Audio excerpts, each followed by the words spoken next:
Hi, this is Dr. Kelly, and we are finishing up on the most important module, I believe, of this series. And let's talk about now solutions instead of the challenges. While this topic is very complicated, there's really two main categories of competing bugs. There's the firmicutes, and these guys are really good at digesting carbohydrates and squeezing every calorie out of food. And you may see this to be the biggest bug population in those patients or people who just struggle to lose weight despite the fact they eat next to nothing. And then there's the PREBIOTICS. Now these guys are really good at digesting plant material, and they protect your gut membrane, making sure you have less chance to have a leaky gut and hence more inflammation. So this ratio is very, very important, and you want more PREBIOTICS than firmicutes. And I will tell you that I have patients periodically that say, I cannot eat fruits and vegetables. And likely it's because they haven't fed that good bug population properly in order to allow them to do that. Let's take a look at populations that have a proclivity for more firmicutes versus more PREBIOTICS. Well, again, as I mentioned, with the firmicutes, they're going to hold on to weight more readily. Their gut membrane may be more challenged, leading to leaky gut and inflammation. And oddly, this is seen more in developed countries, and I think because we have greater sanitation and we're more concerned about bugs and sanitation. Now, those countries that have a greater proclivity easily to have PREBIOTICS are generally more undeveloped countries. They have less challenges with weight and better gut membranes and maybe less inflammation. They have other challenges for certain, but this may be places where kids do put lots more things in their mouth and being exposed to more bugs than we would allow our children here in the United States to. So where do we find these bugs? What can we do to increase that population? Well, fermented foods is really where it's at. So bugs eat the sugar and they create the lactic acid, which then feeds the bugs, and this lactic acid keeps the pH down. So all these other pathogenic bugs can't survive. And this is called lactic acid fermentation. And we see that with a lot of things like yogurt or kefir. Now, kefir is liquid yogurt. I'm not a fan of dairy, as you know, so I make coconut milk kefir, and you can certainly learn to do that going on the web.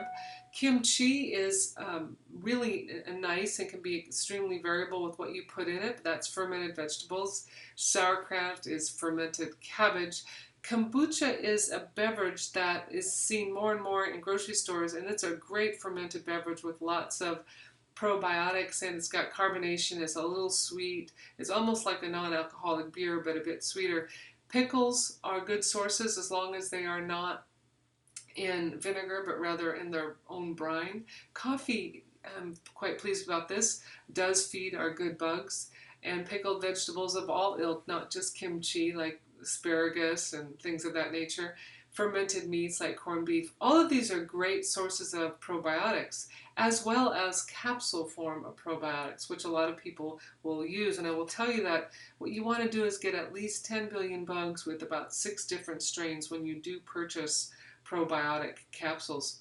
But there's more, because it's not just about getting those bugs, it's about feeding those bugs.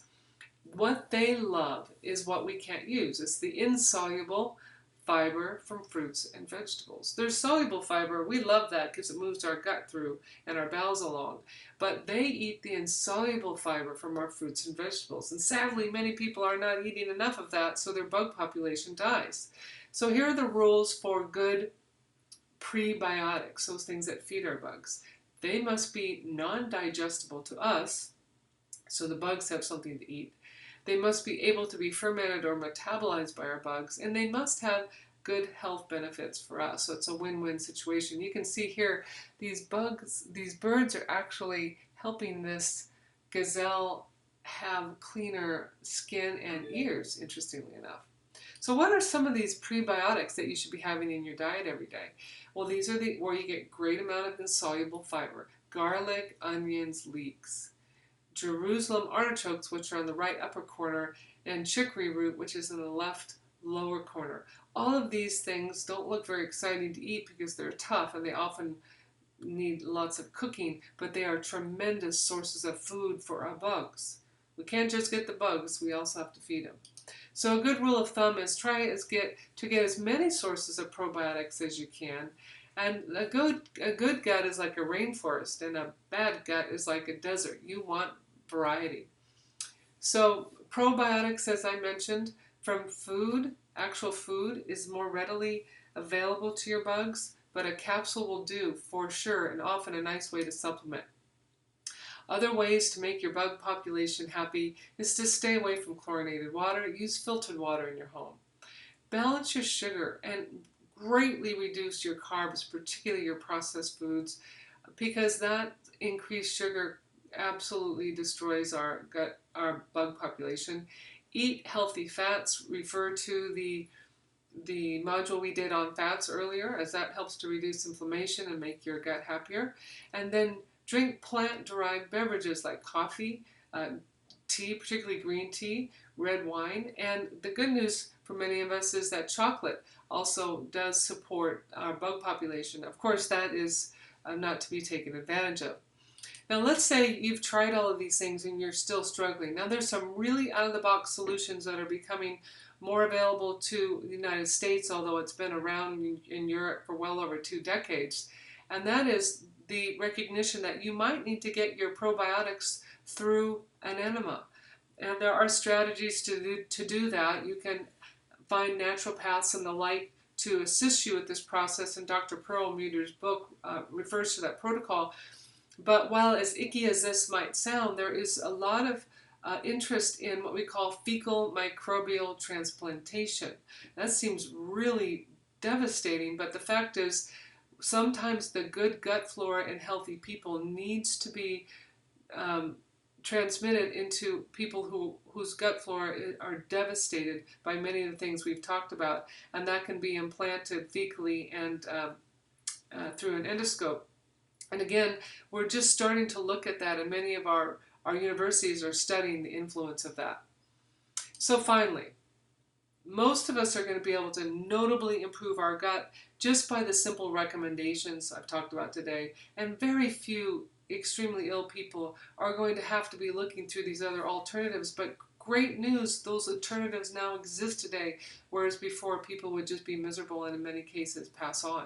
So let's get happy. Drink your water, take a probiotic capsule every day to be sure you at least get something good.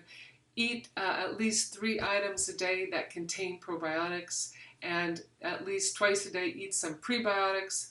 Enjoy your gut, your mood, your brain function, and feel your pain reside. So listen, I want to give you tremendous kudos. Well done. Take this short quiz, see how you do, and let us know if you would like some further coaching. We do have one more module on supplementation that's short and sweet and gives you some good suggestions about things you should be taking at the very least. So thank you again for your time.